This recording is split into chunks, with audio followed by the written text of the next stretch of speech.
What's up, y'all? Riley here, and I'm out here to take some before pictures because the two-door Wrangler is getting a lift and new tires this week, and the weather's been like this, so I've been avoiding coming out, taking pictures, doing any sort of this kind of stuff, but I'm out of time because I'm starting that project tomorrow.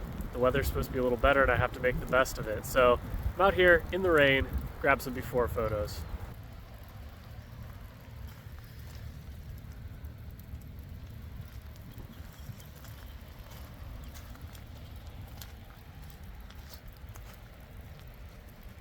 Get one last look at it because the next time you see it, it will look much, much different. Goodbye, tiny little tires and wheels. Kind of like it like this though. I'm gonna miss it just a tad. It's very spunky, very speedy this way, so I will miss it a little bit.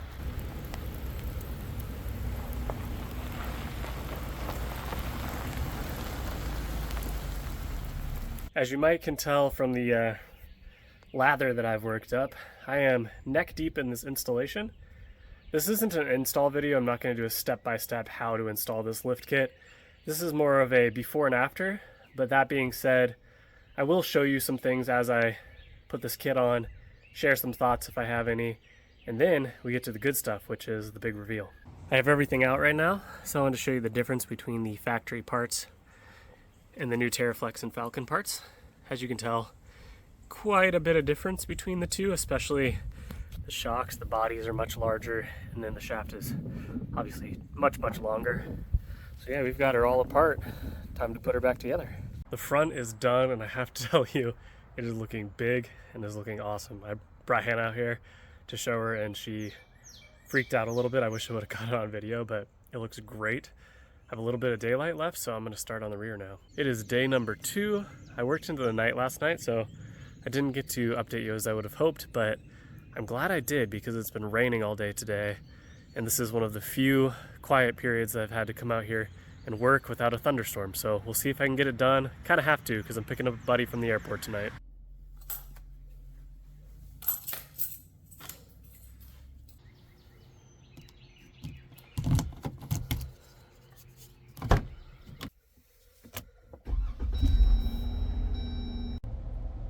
I was able to button up the lift and go pick my friend up from the airport without any issues, and it has been almost 2 weeks since then. I wanted to put a few miles on the Jeep and the new suspension before giving you guys the overview of the lift so that I could share my initial impressions. So I've driven it, I don't know, a couple hundred, maybe close to 1,000 miles. We took a little road trip. I've also taken it off-road twice, driven it on highways, different conditions, that kind of stuff. So I can give you my initial feedback on the suspension components and just my overall thoughts on the process of installing it and whether it was worth it or not. So I'm gonna get to where I'm going and give you guys an overview of the new look Jeep and then talk about what I think of this new suspension. So there she is. A couple details about this suspension before I talk about my thoughts. We went with the TerraFlex ST2, which is a very basic kit, just springs, components, fixed front control arms, no shocks.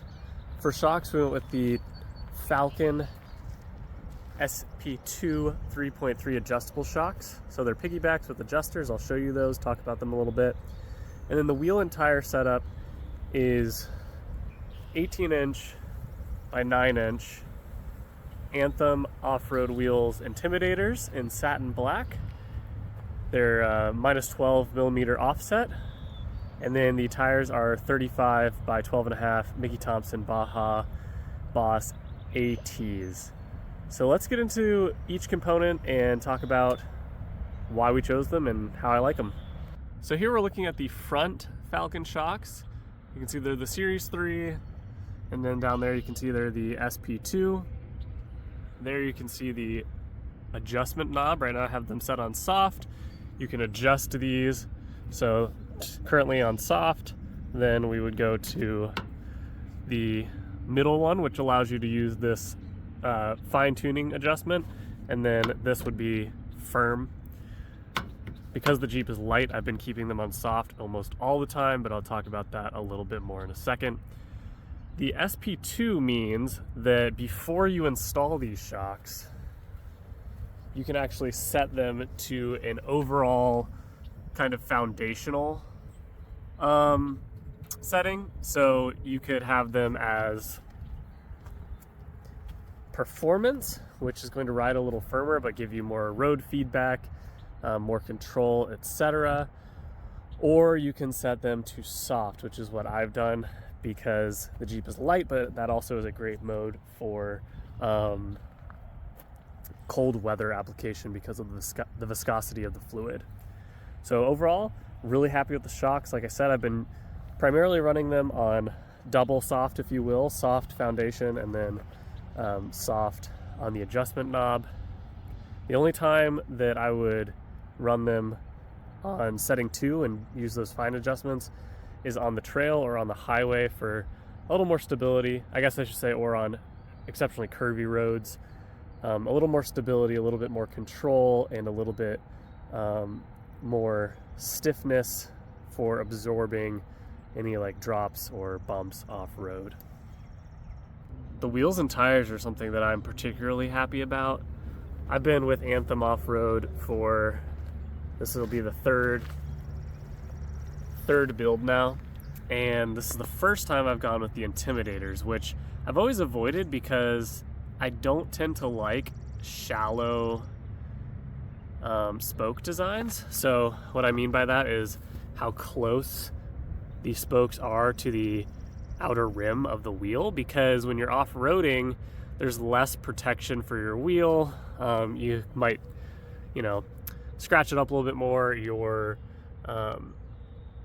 valve is a little bit more exposed, etc. But I think these wheels look phenomenal. They actually look far better on the Jeep and in person than I think they do online.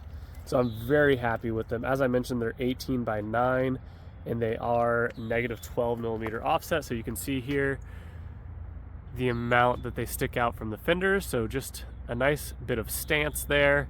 If we take a step back, overall stance is just, it looks really nice. It's about the perfect amount in my opinion. Matched with those are these Mickey Thompson Baja Boss ATs, and if you've been following us for long, you'll know this is the second time that we've run these tires in a row. We also had them on our Ford trimmer with our Scout Camper Overland build, and I just love them so much, and so does Hannah actually. When I asked what tires she wanted, she said that's up to you, but I really like the tires that we had on the truck. So couldn't go against that, had to do what she wanted and get these tires again, and I'm happy that we did because they are by far the best tire that we have used thus far. They're very aggressive for an all-terrain. The sidewall is looks great, but it's also very functional. You can see I've already scraped it up a little bit. And the blocky tread is just phenomenal off-road. That being said, it's relatively quiet. It handles well. It's not floaty. And other than picking up big chunks of gravel and rocks like that, the siping does really well, getting mud, water, etc. out of the lugs. I really don't have anything bad to say about these tires. I love them. They last quite a while for a tire this aggressive. And yeah, I would recommend them to pretty much anyone. Overall, I've been very happy with the suspension choice. We went with the more basic TerraFlex kit to save a little bit of money.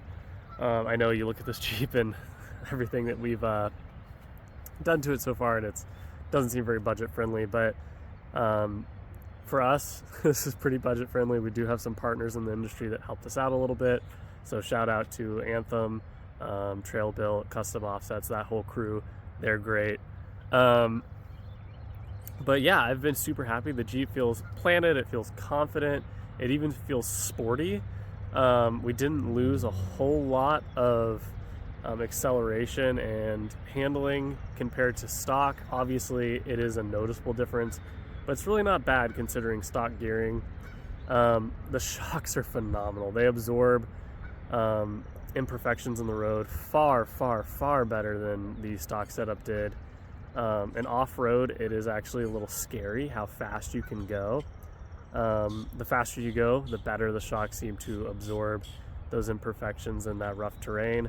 So I've had a lot of fun with this thing off-road already, and I can't wait to continue to push the limits, get it flexed out a little bit, and just see how capable it actually is.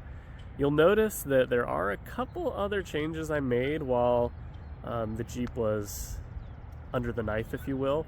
So I want to go over those real quick and then wrap this video up. First things first, we did have to get an aftermarket tire carrier to support this beefy wheel and tire combo.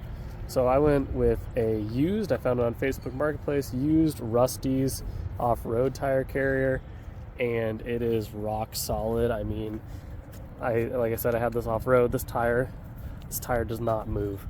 So really happy with that.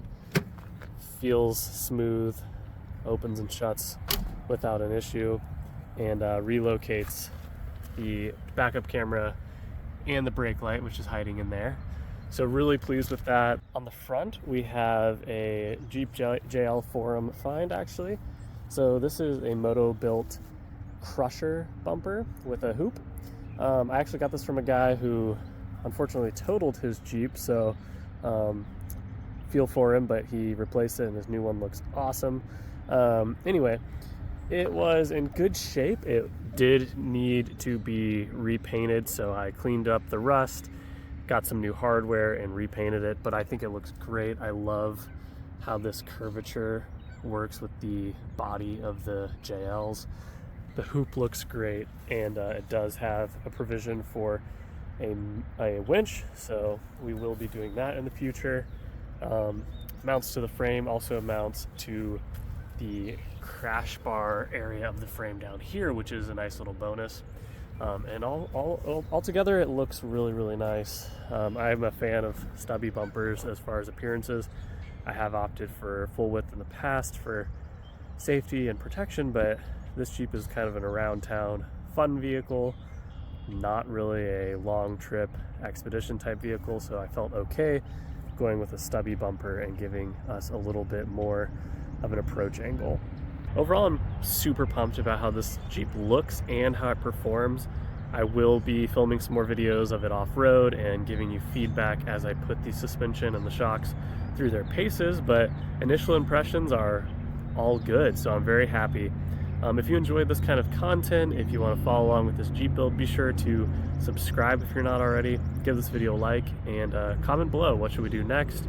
Have you ever run TerraFlex or Falcon shocks? And just your thoughts and opinions on the build so far and where it should go from here. Catch you on the next one.